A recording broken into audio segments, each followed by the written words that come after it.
Hey girls, my name's Chelsea Abu-Seir and I'm an executive director.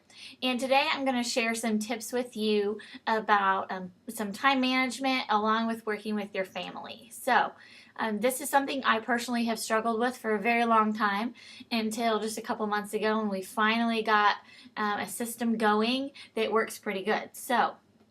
First up, I want to challenge you to sit down before the next month starts and really figure out a plan for your family. So figure out what nights are great for parties, what days that you need to mark off for those family days.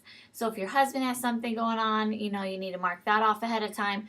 If you have a party, you need to mark that ahead of time. That way you can plan for a sitter because we don't want to wait till the last minute. That's when all that stress comes on. And then also mark out those activities that you have that are basically make or break deals. If you miss them, somebody's going to be upset. So figure that out ahead of time and make a plan for it in your calendar. All right, so next up, getting your family on board and having them help with your business.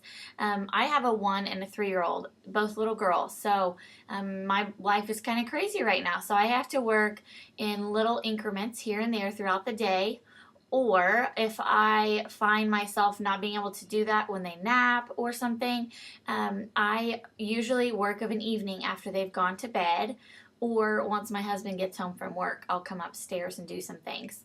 So one of the biggest tips that I can give you is if your family is constantly saying, "Mommy, when are you going to come downstairs?" or "When are you going to be done working?" or yada yada, and you're constantly responding, "Just a minute, just a minute," you've got to change that, okay? So they are going to start realizing you're putting work in front of them. And so anyway, let your kids help you. If you have some orders come in during the day and you want to separate those, my girls love to bring the boxes inside, climb all over them. Good morning. Climb all over them, and then and then we separate them together and we bag them up. So you can see that this morning I have got up a little early before they woke up. This is Jillian. Say hi. and so I'm able to get a little work done before they get ready for the day. So next up, let's see here. If you have another friend that has kids, see if you can swap babysitting one week. You watch her kids and she gets some work done. The next week she watches your kids and you get some work done. So see what you can do to swap there.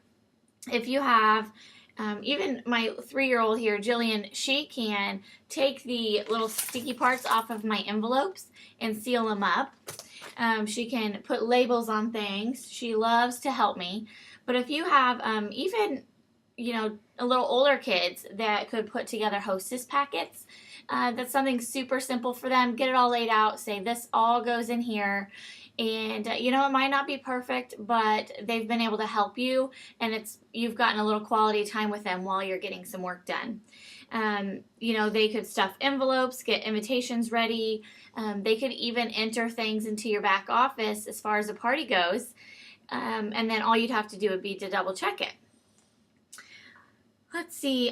Take advantage of nap times and work your business here and there whenever you can find some quiet time. So something that I have had to do before is just wait till my hubby gets home and say, "Okay, I'm taking off," and I'll go down to the park for a little bit and just sit there in the quiet car and make some phone calls. That way, they don't really notice I'm gone too much. And Daddy's here, so it's a ton of fun to go outside and play with Dad or whatever. But it's those small increments that I take advantage of to get some work done. So anyway, hopefully those were some good tips for you. So let the kids help you, find some different things for them to do, work in small increments at time. Oh, and don't be afraid to ask your husband for help. There's been times where I come upstairs to work and I'm a little overwhelmed with everything I have to do, so I might send a pack of catalogs downstairs with him while he watches TV and have him label those. Or if I'm headed out for a party and there's things that need mailed or a bank run, let them do that. Ask for help, and that really helps include them in your business as well, because really we all know it's kind of a family affair. So if you can make it work with them, you can totally make it work any other time. Okay, hopefully those were some good tips. See you later. Say bye, Jillian.